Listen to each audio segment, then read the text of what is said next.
Hello, everyone. I'm Kathy Alm, the CEO of Path International, and very excited to be here today. Very excited to talk to you about our new access grants. If, as we go along, you have questions, please put them into the chat. We will either answer them immediately or we will hold them until the end of the presentation and answer them at that point. But do put your questions in there so we know what your questions are. I want to thank Rain Wheeler, who is our education manager, for helping us with logistics today. And I also want to thank Dion Newton. Dion is monitoring the chat, and she has been assisting us with developing the grant application and documents, as well as the overall process. And also thank you to Kitty Stalsberg, Path International Program Manager, for overseeing and managing the entire grant process. And Kitty will be providing you with the detailed information today during the presentation. I want to start by thanking Bob and Tony Mallett and the National Philanthropic Trust for making these grants possible. Bob and Tony Mallett have joined the ranks of generous philanthropists by initially connecting with Path International, thanks in large part to the American Association of Equine Practitioners, as well as Dana Moberg from the Shea Center. They were connected with us because they were interested and became interested in supporting centers to provide equine assisted services through credentialing and participant support. The National Philanthropic Trust is a donor advised fund. The donor who recommended us for the gift wanted to support centers with credentialing, as well as support Path International to do public policy work in Medicaid and Medicaid waiver coverage. We are very grateful for their support and the significance of their generosity. The purpose of these grants, these Path International Access grants, is to improve overall access to equine-assisted services by increasing the number of credentialed professionals at centers and decreasing center wait lists.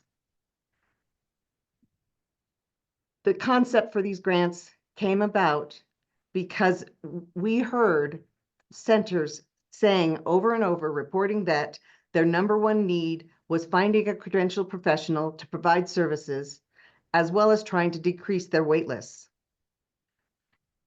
These grants are specifically for centers. It's a center benefit. Individuals are not eligible to apply. Again, we wanted to respond to centers saying, hey, we can't find a credentialed professional. So we want the centers to apply for these grants and apply on behalf of an individual that is either already connected to their center or that they get connected to their center in order to then go to work for that center to help with the shortage of credentialed professionals. Knowing that finding credentialed professionals was a major pain point with centers, we were very pleased to work with these funders to create this program to benefit centers, as well as current and future participants. Now I would like to introduce Kitty Stalsberg, who's going to take us through the details. Kitty? Thanks, Kathy. And I just want folks to know that this has been the love of a village in putting all this out there, and thank Kathy very much for securing these funds for membership. It really is, there are two distinct, as Kathy mentioned, two distinct types of grants. The Bob and Tony Mallett Access grants are open. They have a geographic specification. They are only open to Path International member centers in Pennsylvania and the immediate surrounding area. So that's Ohio, New York, New Jersey, Maryland, and West Virginia. For those of you not in those areas, don't leave this webinar because we're going to talk about other grants that are open to you. The Bob and Tony Mallett Access grants are 2-year grants. There is one set of grants that is open to the premier accredited centers. These are $20,000 grants over 2 years, so $10,000 annually. And for Path Center members, there are $10,000 grants.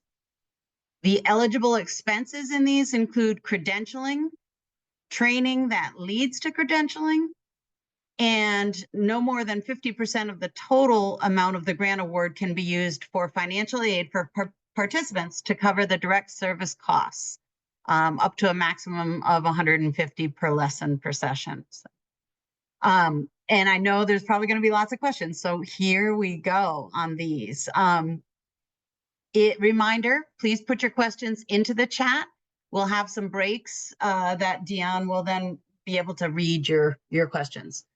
It is a money from PATH that we'll be distributing. So of course the funds will be used for the following certifications. You can read them. They are the PATH International certifications, including the Equine Assisted Learning Micro Credential and the ESMHL certification. Additionally, we are recognizing credentialing in terms of, for some of our partnering agencies, American Hippotherapy Certification Board and the Herd Institute with the psychotherapy certification. So those are the primary certifications that these two grants the Bob and Tony Mallet Access Grant will support. In terms of training leading to credentialing, this is not an exhaustive list, but it's to give you some thoughts here on mentoring. We know that mentoring is a costly venture for many of you, and to get a mentor to your center to embrace their time. The other elements would include educational courses, such as instructor prep courses, advanced, master, or specialty. And there's a lot of different options out there, but those are some of the common. The Equine Specialist in Mental Health and Learning course, Principles in Therapeutic Riding, and American Hippotherapy Association courses. The funds cannot be used to cover travel or housing expenses. Dion, do you have some questions coming into the chat that we should chat about? Or are we okay for a little bit? Just to make a note that the recording, I'm sorry, the presentation is being recorded and will be available after the presentation, probably tomorrow evening. So a couple of people have asked that. Great. Yeah, and we had over 200 people register for the course, and we suspect that not everybody's going to make it tonight, but it will be up there. We are asking all grant applicants to be on the honor system, that they have in fact either been here to see it live or watch the recording, because this will answer so many of the questions. So the one piece on the Bob and Tony Mallet Access Grant that is you may have a question about the financial aid for participants to cover direct service costs. This is in recognition of the fact that for so many of our centers, we know that serving more people just costs you more money, right? We understand that, and the fact that many of our centers are probably having less than a third of the direct service costs covered. So this allows for some financial latitude and support for that type of cost. Please bear in mind, as we're going to talk about the National Philanthropic Trust grants next, and then we'll get into criteria to apply and the things that we'll be looking for. But both of these sets of grants are designed to improve access for service. So how you choose to spend the money is going to fall upon you within these parameters to build the case that tells PATH, I'm going to spend this money in this way, and this is what's going to happen to those people on my wait list. This is the positive impact that it will have on improving access for service. So let's talk a little bit about the National Philanthropic Trust Access Grants. Kitty, I'm sorry if I yes. could interrupt you, because there was a question in the chat, and sorry, Dion, I'm jumping on this because I figure I should answer it. Will this access grant only and always be for Pennsylvania, Ohio, New York, New Jersey, Maryland, West Virginia areas for every 2-year cycle, or will the regions change? They will not change for the first two-year cycles. Who knows after that? The states were specified by the donor, And we'll see how all of this goes. And if we do all of the good work that I think we can do, and by we, I mean both Path International and those of you in those states, and we demonstrate the huge impact the donor's money is having on your center, they may be open to expanding it a little bit. And are there any other questions that we should address at this time? Yes, Kitty, would you just talk a little bit about the number of grants available and how that will work? Yes, and Kathy's gonna keep me true to form on this. The Bob and Tony Mallet Access Grant will, because of the dollar value of those grants, we can't give a precise number, but we hope to be able to distribute about 125,000. The total amount in year one. So probably over 3 years, we'll be releasing these funds. Year two, it'll be more like 250,000. And then the third year, the remainder of about 125,000. It's a timing thing. So we're looking at $500,000 in grant funds for access, to improve access for services. The precise number, again, is going to depend upon the number of Premier Awards and the number of center member awards. And then we'll talk about the National Philanthropic in just a minute in terms of those numbers. Anything else out there, Deanne? I think that's all for now. Thanks. All right. So moving on to the National Philanthropic. These are open to all Path International member centers. There is no geographic specification. These are one-year grants. And the amount for these grants is $5,000 for Premier accredited centers and $2,500 for center members. So there will be more of these grants. The total amount to spend on these is $200,000.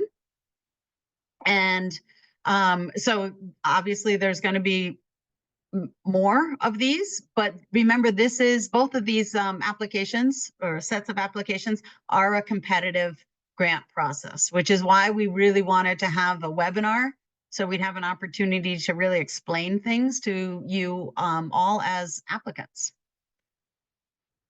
There are similarities here in the credentialing. So this grant also it's to ultimately improve access for service, but it's through the provision of providing support for credentialing of professionals and training leading to credentialing. This does not have the financial aid additional component. The credentialing element here are all of the ones that we have seen, including in the Mallet grant, as well as the micro credentials. But it does not extend to our partnering organizations. So these are path credentials for this, and Kitty, for the philanthropic trust. It also does not cover ESMHL. Correct. Thank you, Kathy, for that clarification. All right. So as we move into an application process and timeline, do we need any clarification, any questions? Pop them in the chat for Dion. Take your time. We'll also have time at the end for any questions. Go ahead, Dee.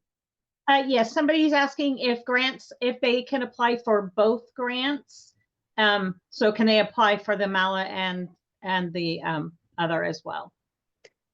Yes, the answer is yes, you are welcome to. However, we will be prioritizing, the geographic need, but also the content of your application. So build the case for support, and that'll be the deciding factor in the evaluation of your grant. Process and timeline. So as soon as we're done tonight, the grant applications will be available up on the website. Those of you that have seen this informational webinar, you've got a green light. The application acceptance process will be open through June 30th, as long as there are funds to support that. It is, as I've indicated, and if you look at the last bullet here, funds will be awarded on a first come, first served basis. So we're not going to hold them all until the deadline. It'll be a rolling evaluation of your applications. As they're evaluated, funds will be distributed within 90 days of a submission. We are using Google Docs, and we recognize that Google Docs has some peculiarities, but it is a real, many of you who are familiar with Path have recognized it. It's what we've been using for some of our grant awards. We will also be taking a look here. So I've covered these points. Grant determination within 45 days of submission and grant distribution within 90 days of submission will be the goals. And again, funds will be distributed based on qualified applicants on a first come, first served basis. And what makes the type of application questions that you're going to find out there on the application will include things about your center, your budget, the number of people served. We are looking for the credentials of your staff and their tenure. We want to know about your wait list, the size, and what are the top 3 reasons you have a wait list. And we've heard it, but we want to hear it from you more, horses, volunteers, whatever the case might be. The description, you're going to need to really give some thought to the description of use of funds and a budget for this project. So while we're delivering, you're asking for a specific amount. We want to see how and where that budget falls. Looking at what are the desired results and what's the timeline for you. Asking you to present all of this in this application. We will be looking and evaluating based on the documentation that you intend to measure your results.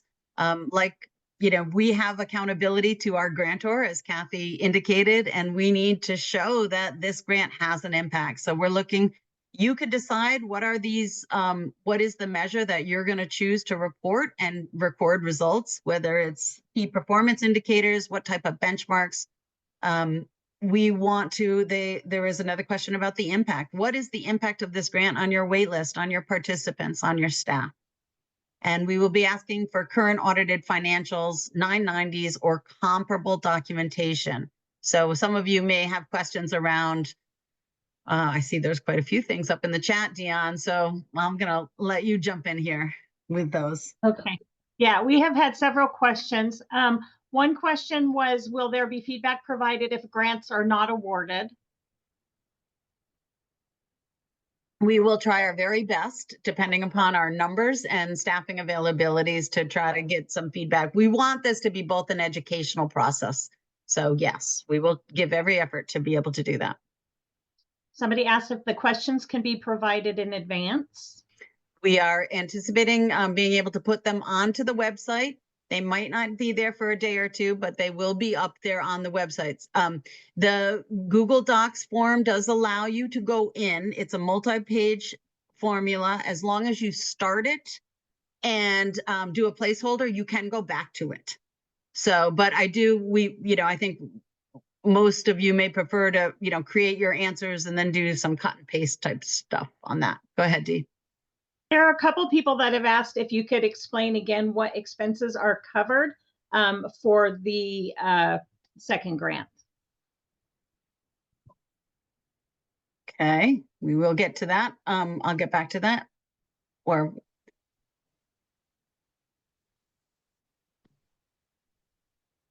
direct credentialing expenses on the National Philanthropic Trust grants for these credentials. Because of the amount of these grants, the majority of your expenses are going to be direct credentialing expenses, right? $5,000 for your premier accredited centers, $2,500 for your center members. And that I build the case for those direct expenses. Is that clear? It will also, they can also use it for, I think, the next slide, mentoring courses to prepare them for certification. Yep, looks like that slide disappeared on us. Let me see. Yeah, the language is it can cover credentialing costs and training leading to credentialing. So it's not for just general training. It is for paying for a mentor or taking making this up, taking an advanced course. an advanced instructor course. Anything else, Dan? Dan?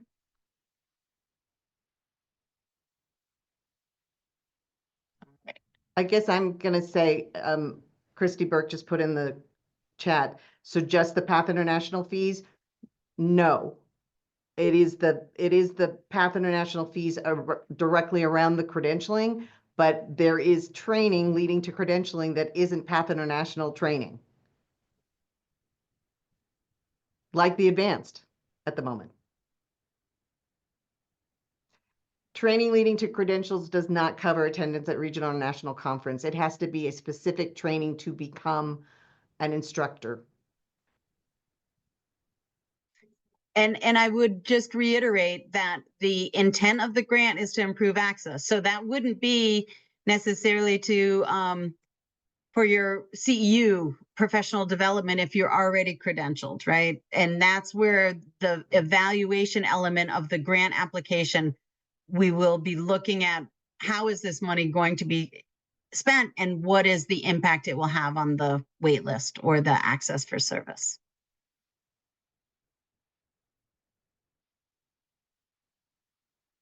The metrics that will be used, as I've mentioned, will be looking at the completeness of the application, the details of the request and the intended use of the funds, how the case for support, back to that, how will the funds be utilized to impact access? The overall impression of the application will center and potential for sustainable impact. So not just a one-off, but is this going to have a longer term impact and effect on that? The impact on access for overall services and on center sustainability, and anticipated outcomes and the evaluation tools to be used to measure success will also be examined.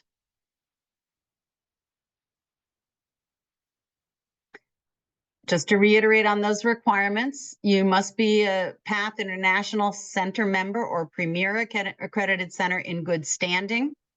Because these grants are around credentialing, there will be consideration given for PATH International Centers who are have submitted compliance, may have a compliance issue with regard to not having a credentialed professional, but they have to have an active renewal. So they have to have center renewals are due by the 31st of March, and you must have an application in with a change notification form. So for instance, if you've lost your instructor and you're not able to serve, we want you to apply for these grants, but you have to be a center in good standing with the appropriate notification out there.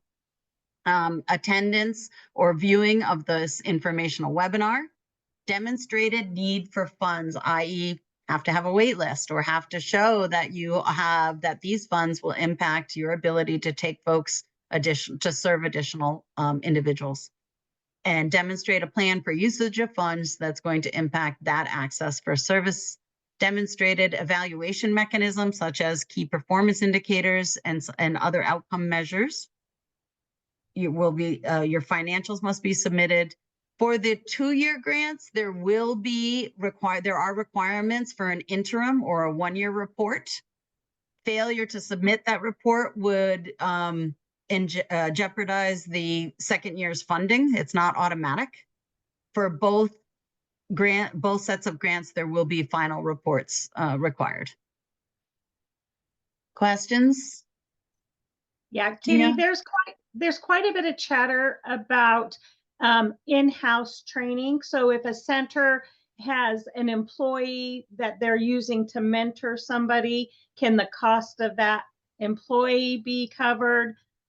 If they have a training course that they have developed, can the fees that they charge for that course, those things, it sounds like a lot of people are doing their own mentoring, and how can the grants help with that, or can they?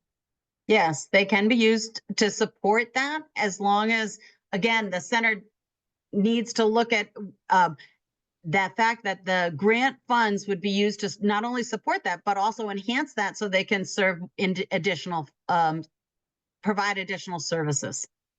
So it couldn't be covering a status quo. You'd have to demonstrate that by receiving these funds, we will be able to enhance our mentoring and we'll be able to mentor 2 more people, and that's going to allow us to serve 15 more people or some such metrics. Thank you. Somebody also asked if it can be retroactive, like if they could reimburse for somebody that already obtained a certification. No.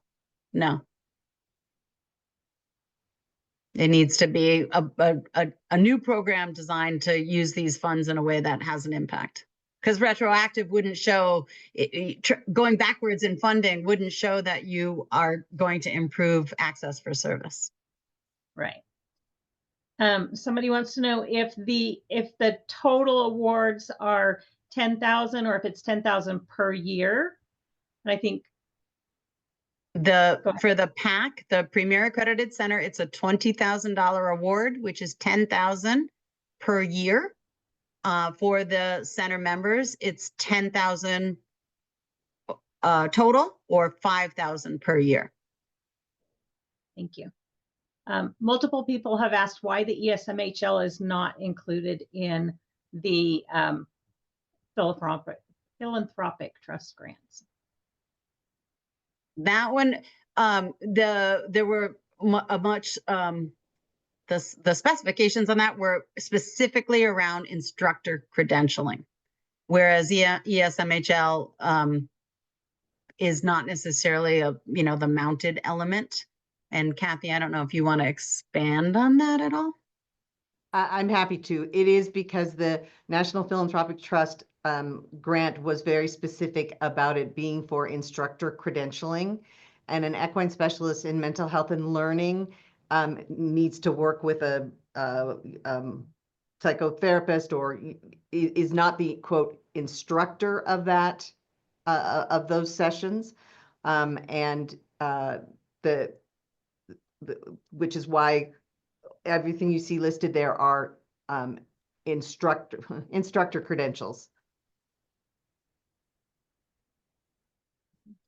Go back to that one for you. What else, Dion?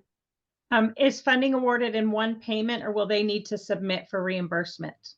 No, the money will in the multi-year, it'll be 1 year at a time. And the second year, as I mentioned, is contingent upon your first year report. And the other grant will be a one-time, it'll be distributed. This is not reimbursement. PATH is not managing how you spend the funds, other than you are accountable to how you spend the funds and in an ethical manner based on the grant application. There will be a grant agreement that will be signed. So the other piece to this is, when you apply, it needs to be the person, ideally, you need to know who's going to be responsible for implementing the grants as presented, the grant proposal, and in the event of staff change, because we recognize that that's something that unfortunately that happens all too frequently in our centers. Who will carry it on, especially in the multi-year grant? We'll ask those questions. Sorry, they're popping up a lot of questions about the SMHL, so I'm kind of trying to filter through that because I think that's been addressed already. Okay.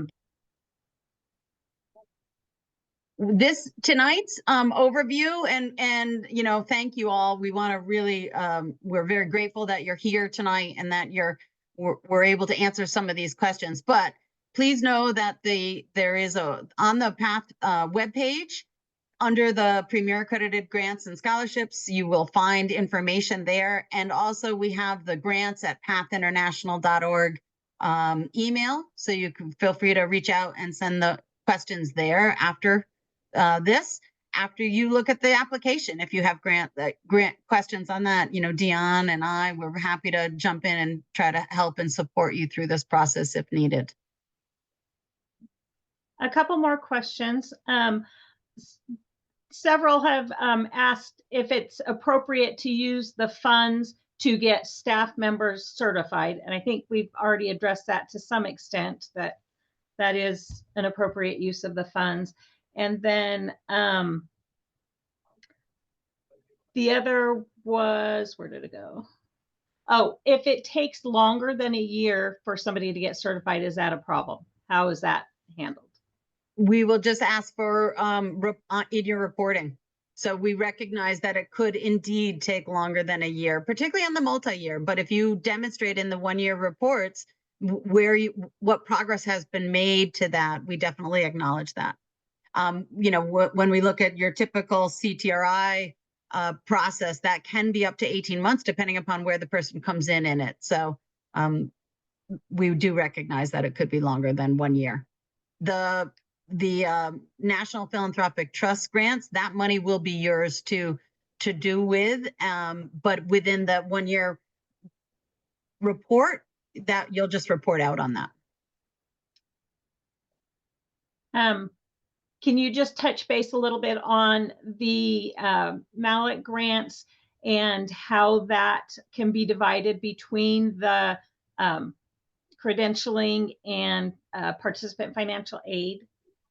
Yes, thank you. Good question. The Mallet grant does allow for up to 50% of the funds could be utilized to cover financial aid for participants on a given year. So for instance, if you were a Path International Center member, you presented your proposal, you were awarded a 2-year $10,000 grant. That's $5,000 each year. No more than 2,500 of that could be used for financial aid for participants. And it would be up to you in your application when you submit the budget to explain how that 2,500 is going to help improve access for service and how it's going to be used to improve access for service. The other thing I did want to point out that in the National Philanthropic Trust grants, those are up to for PAC centers up to 5,000 and for center members up to 2,500. So if you just wanted to make a request to get one person credentialed, one instructor, and you wanted 1,500 or whatever the number is that you came up with for that, then that's okay. You know, you might look at getting 2 for a little bit more. So anything else out there, Dion, that we should address tonight? So I'm going to jump in to help Dion because there were a number of questions I saw flashing by. Could you please define training leading to credentialing? What is going to be eligible? And we want to be pretty flexible on this, right? This is not an exhaustive list. It's up to you as the applicant to build the case that this training is what's going to help improve the credentialing. And we recognize that these are expenses that might not be covered under your normal budget, right? So if you can, the in-house mentoring is a good one. If you can support mentoring and the costs of mentoring and get one, you know, and create your own mini mentoring class for 2 or 3 individuals that have a plan to get credentials, you know, put it together, think it out, think how that's going to impact their ability to get credentialed. What's the incentive to keep them, and then the overall impact that will have. So it is complicated. There's no question about it. We are asking you to present a plan about how that training is going to help get someone credentialed that will then improve access to service in your center. Clear as mud. Several people have asked when they'll know when the applications are open. The applications, the link, fingers crossed that it all goes according to plan, will be open tonight on the website. And for those of you that are here and have attended, go for it. But again, bear in mind that the grant application you need some thought to these questions. How are you going to use these funds specifically? What is the budget that you need, and how is it going to be allocated? What's your desired results and the timeline? How are you going to measure results? How are we going to know that this money went, and where's your starting point? Where's your end point? What are those benchmarks? What's it going to look like? How many people are you going to be able to pull off your wait list? Be realistic, be practical. What's the impact on your staff and your participants? And then those audited financials, your most current, we recognize that either audited financials, 990s, the staff credentials, the tenure. So you'll have to put some stuff together, but it'll be open hopefully tonight.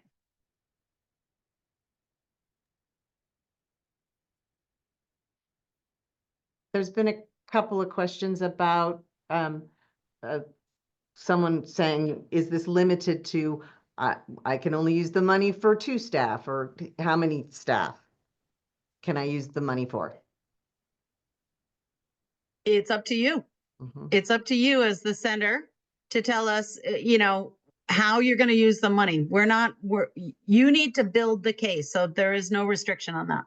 If you think you can get 5 people, credentialed, and that's going to have the impact, and you can support those services, you're welcome to send in put that in your application.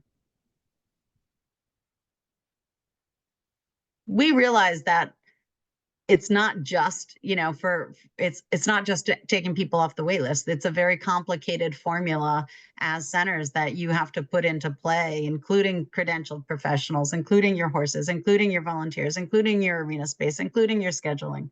So those are the things that you and your team will need to put together in this. Thoughts? Somebody is asking about volunteer training. If you can build a case that the volunteer training for people already familiar might lead them to credentialing, how that's going to improve the access for service, right? It's not just your routine volunteer training, but if you're going to enhance those services, and maybe you're going to do an in-house ESMHL. And so now you're training your volunteers to be horse handlers, specialists in your mental health and learning sessions. And those expenses would be covered in that situation? If you can build the case to support that it's going to improve the overall services, yes. It's and that would be under the Mallet grant only. Okay. And I'm actually going to clarify that a little bit, Kitty, because the piece that I think is really important for everybody to recognize is that the funds are for getting somebody certified or getting somebody the training they need in order to become certified. So other things like supporting the volunteer department, even though I know that can be a pain point, and you need a volunteer coordinator, and you need somebody to be managing your volunteers, and you need your volunteers in your arena. That's not covered by this grant. It is very these grants, excuse me. It is very specifically about credentialing or training that you can justify is going to lead to this person getting certified, and therefore you're serving more people. Several people have asked if you could further explain what case of support means. The case of support in the grant application would be, and you'll have an opportunity in the application that will allow you to demonstrate and provide verbiage around these funds will support an improved, will allow us to get 1 or 2 instructor credentialed, how are you going to use the money, and how that money that you receive will allow you to take people off your wait list, how you're putting it together. So you are appealing and building the case that you need this money and this is why you need it. This is how you're going to use it. And this is the impact that this grant will have on your center and your center's services.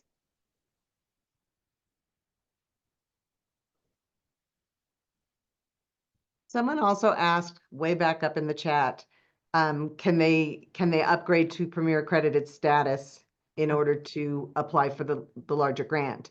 And there is obviously a process to go through in order to become Premier accredited.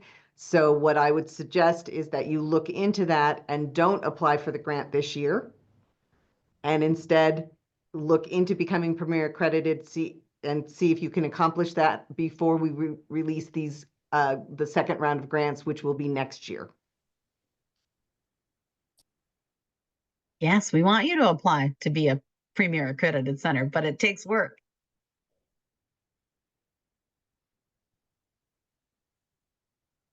Kathy and Dion, you're doing a great job going through those chat questions. There's a lot out there. I apologize. My internet keeps dropping me for some reason. I've never had that problem before, so. Might be our volume. I think we're pretty caught up on the chat now. There were several questions regarding the distribution of funds and if it's all at once and reimbursement. And I think you've addressed all of those. We just got a new one from Nate, and I'm going to read it out loud because I'm not sure I understand it.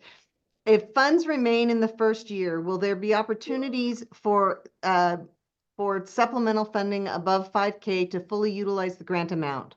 Alternatively, is the NPT grant to PATH a multi-year grant, and will the remaining funds be carried to future years? So I'm going to answer the second question first. The National Philanthropic Trust grant is not specifically a multi-year grant. We have been given $200,000 to disperse to centers for credentialing. If we don't get $200,000 worth of applications in this first year, we absolutely will carry it over into the next year, because it is restricted funds. I just lost his. If funds remain in the first year, will there be opportunities for supplemental funding above 5K to fully utilize the grant amount? I'm sorry, Nate, I'm not sure I understand. Are you talking about the mallet fund? And are you saying if somehow we don't get $125,000 worth of applications, will there be funds available to supplement? Is that what you're saying?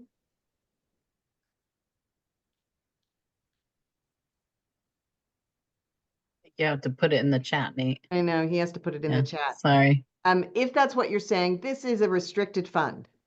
So one way or another, we are going to be giving this $500,000 from Bob and Tony Mallet to the centers list in those states. I hope that answers your question. I know it's not completely black and white, but it's going to depend on what happens. If we don't get $125,000 worth of applications the first year, we're going to have to reconvene about it, because that money is earmarked to go to you. Doesn't that sound good? Well, we've got 115 participants on the call tonight. So my guess is we're going to get a lot of applicants. I hope so, folks. That's right, Sharon. I saw your question earlier and we lost it. Will there be an emphasis placed on beginning level certifications over advanced level certifications, with the assumption that beginning level certifications will lead to a greater impact on waitlist? I think it goes back. Okay, if I answer it, Kitty, sorry. No, please. I think it goes back to your case for support.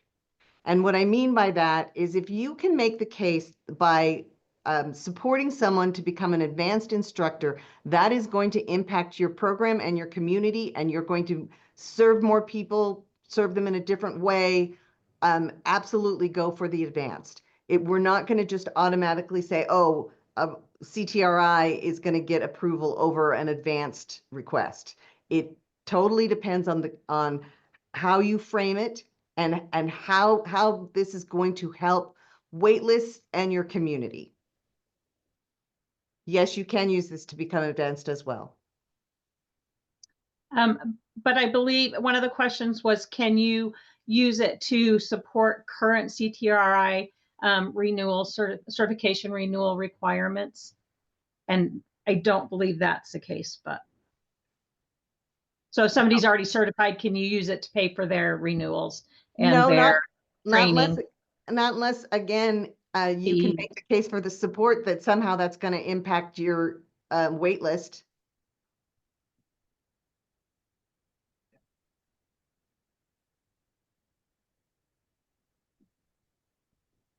More questions? Anything else out there?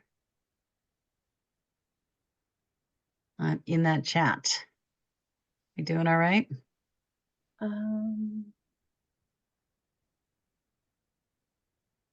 I think we're caught up. I think so too. Great. Oh, now there's more messages. Hold on. Okay. No, Well, for those of you, Oh, they're chatting about the ES stuff. Okay. Yeah. Okay, so you're having sideline conversations there. I'll leave this slide up, which has you go to visit the webpage. You can do that after this meeting.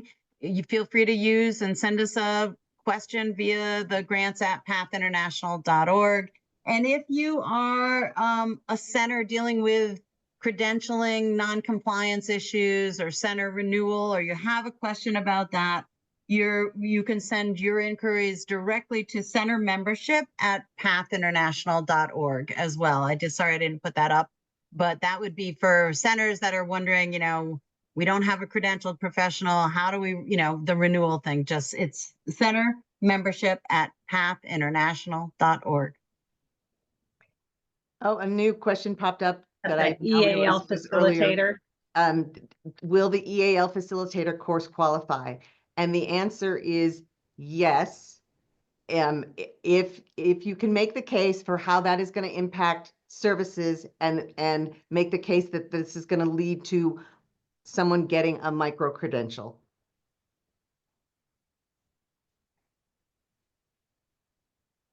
So it does, overall, the onus is on you as the applicant to demonstrate. We've tried to provide obviously the path credentials are what's going to make the difference.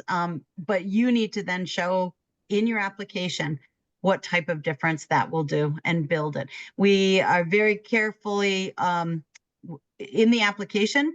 We want it to be as fair and equitable across large centers, small centers. Size is not, this decision is not based on that. So back to the question 2 about credentials. Is it advanced or master versus CTRI? It's really what you tell in your application how these funds will impact the services you provide. All right, Katie, so we will. Oh, I was just saying, do you mind if I take just a second and just talk a little bit about the actual form for the application? Please We've had a couple of people asking about that. It is a Google form, and each question is a separate entry in that form. So it's not like you have to create like your own document to submit, but we highly recommend that you take the questions and put them into a Word document or something like that so that you have time to really think through everything, and then you can copy and paste into the Google form if that's easier for you. But you're not going to be able to just sit down at the Google Doc with the Google form and just fill it all in one sitting. It's going to be something that you're going to have to look at the questions and put some thought into. There are some documents that you'll probably need to create for your budget. Thinking about your numbers for impact, things like that. So we highly recommend that you take the questions ahead of time and work through them all before you actually sit down and go through the form. So I have 2 things. Thanks to Carrie Garnett, our Director of Membership and Operations. She pointed out my answer about can you upgrade to be a Premier Accredited Center to apply for the larger grant? My answer was only half right, or I left out something important, which is the recommendation would be apply as a center member and go ahead and start the process for to become a PAC because you could then reapply as a PAC. So you can do both and not miss out. So she's absolutely right. My suggestion that you wait a year wasn't as good as her suggestion. So feel free to apply as a center member and then upgrade when you get your Premier accredited status. We also had a question in the chat about, can we apply for a person who is to be hired? Yes, I realize hiring an additional person would impact your wait list. However, this grant is not for salaries. So it's not for salaries in that way. It is all about getting additional credentialed professionals and expanding that pool, because that's what we've heard over and over from centers, is that they're just not out there. The only exception to that is the whole making the case for paying one of your staff to do the mentoring, or paying, creating a mentoring program that can be covered by the grant. But no, the grant will not cover just strict staff salaries. Couple, Oh, sorry. I was just going to I say was gonna another. couple of other, yeah. As somebody asked about word count limits, it's around 1,200 words per question, give or take. It's a character count. And then the application questions are, there's a few more questions in addition to what Kitty had shown on the slide. We will have a PDF available. I'd say by Monday, probably it should be available on the PATH website, on the grant pages, that will have, that you can print out, that will have the questions that will be asked on the grant application, so that you can have those to access. Somebody else asked if they will have to reapply each year. For the multi-year grant, if you're awarded a multi-year grant this year, no, but we will be reopening for applications next year in the Mallet grant as well. And we might, in the National Philanthropic Trust grant, depending on whether we spend the whole 200,000 this year or not. But based on the interest, I'm not sure we'll have leftover National Philanthropic Trust grant money next year. Yeah. There was a question about the evaluation of the applications, and that will be an internal evaluation grant application team that will be looking at the applications. So we're trying to make it as there's a set of rubrics around these metrics that have been established. Somebody asked if grant applications can be saved. The grant applications will automatically be saved for you. But when you come back to them, you have to access them through the same Google account that you create, or that you started the process, and it will automatically repopulate what you had previously entered. So you can do it on your computer at home. You can go to work and do it at your office computer. As long as you're logging in with the same Google account, it will be automatically saved.